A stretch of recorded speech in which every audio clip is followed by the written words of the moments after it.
Good morning, everyone. Sandi at Suburban Homesteader, Wyoming, Arizona, and I am going to show you how you can make some mini greenhouses out of stuff you may have just in your house. And it might give you, spur some ideas of, well, I don't have this, but I do have this, that I could make a little greenhouse so that my seeds can start. They have all that humidity. I'm not using plastic bags to wrap over top of my seeds and the soil. Now, do I have other things? I do. Propagation, containers, I have a lot of things. But today, we're going to talk about things we can do that won't cost you anything because you have them just around your house. Because if you haven't started your seeds, start them. Now, some people might be saying, it is way too late for me to start tomatoes. Is it? Is it really? Nah, it's not too late. I have many times not planted a tomato until in June, or I got some little starts at the end of June, first part of May, or first part of July, and they just catch up. The weather is perfect outside. And so I'm going to start a whole bunch of different things today. Now also, you can make a lot of tags for your plants out of things you have around your house. This is a disposable wooden spoon. And I just wrote tomato, orange, peach. An orange peach tomato. That is fabulous to me. And some of the seeds I am using today are older seeds. So I planted more seeds than I would regularly. But let's go have some fun. Let's make some greenhouses out of things you have around the house. What kind of containers do you have that have tight-fitting lids? These are actually licorice containers that I have saved over the years. They have a great sealing lid on there to make a perfect little greenhouse. These are Redvine licorice containers. So I'm going to put a couple scoops of potting soil. It has a little bit of horticulture grit in there. You could use seed starting if you wanted to, but I don't want to have to transplant too early, and so I'm not going to. I put some painter's tape with the name Small Sugar Pie Pumpkin. That's from Survival Seeds 2025. And I soaked those overnight.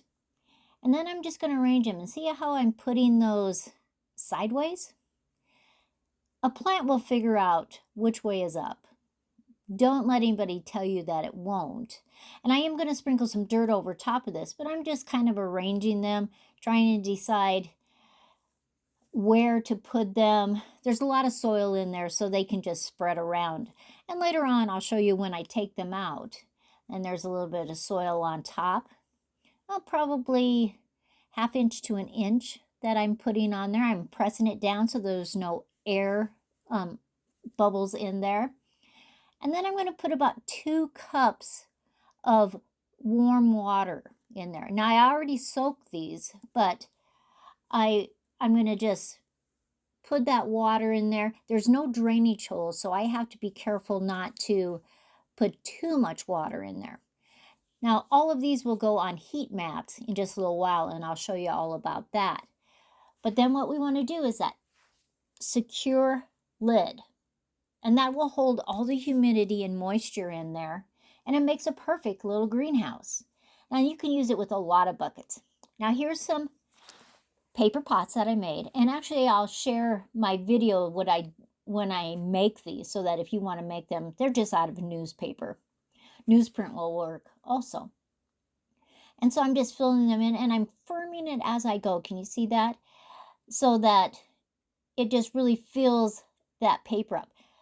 The paper will actually biodegrade right into the soil, or you can just rip it apart if you don't want that. So here's my big container. It's just a tub that just stores things. I'm putting about 1/2 cup of water in each one, so it'll just absorb into that soil. And I have a couple little try containers that I ran out of the paper ones, and I just didn't want to make any more right now. I did try putting some blue tape so I'd know what was what. It didn't want to stick, so I made some labels on the outside. So those back 3 are Yellow Wonder wild strawberries. Then we have amazing white cauliflower. And then we have the snapdragons, the tall deluxe ones. This row is completely cabbages, different kind of cabbages, because we eat a lot of cabbage at our house. My friend Sandra Hunter grows watermelons, and I got some of her seeds. And the other 3 are castor beans, because I love the way they look in your gardens. Popcorn plant. The flowers smell like hot buttered popcorn. Then we have some flowers, evening primrose, and the next 3 are hollyhock mix, which are from my grandmother.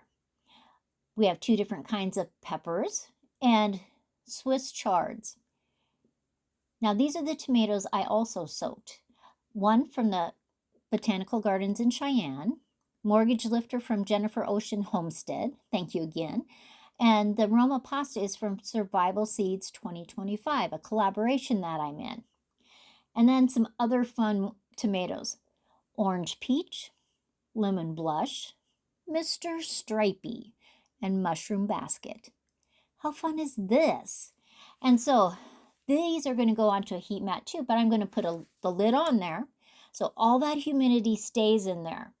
Now the snapdragons, yes, they have to have light to germinate, but they'll just germinate a little bit later than the other things. So here they are on the heat mats on some shelves. There's lights above them, so when I'm ready, I can just turn those lights on and take the lids off. It's fabulous. Does that spur some ideas? Remember, there's a lot of things around your house, especially when they're very first germinating. You know, some things take a few days. Some things take 7 to 14 days to germinate. For the most part, most of those things don't need light. Now, did I have one thing that needed light? Yes, my snapdragons. And so when the other things start coming through the soil, I'll take that lid off. And it'll get light then. I'll turn the overhead lights on to them. In that section, I am just using shop lights. I have a cool bulb and a warm bulb. And it seems to work pretty well. You do have to replace those every 2 or 3 years. But it's very economical. And it's just on a shelf downstairs in the basement, out of my way. Now, during the next few days, I'm going to have some other seeds I'm starting, but I am going to use things that I bought or I was given that would cost you some money. But look around your house. You'd be amazed. Let me show you this. Look at there. Bright red tomato I grew. They were green when I left Arizona. I brought a whole bag full of green ones, and all of them are starting to turn. It's just so exciting. You can see the different stages. And then, of course, I have some green ones still. Don't think it's ever too late to start. This is Sandi, Suburban Homesteader, Wyoming, Arizona. Have a great day. I would be planting in my elevated raised bed, but it's been pouring rain all day. So that'll have to be a video for tomorrow. See you next time.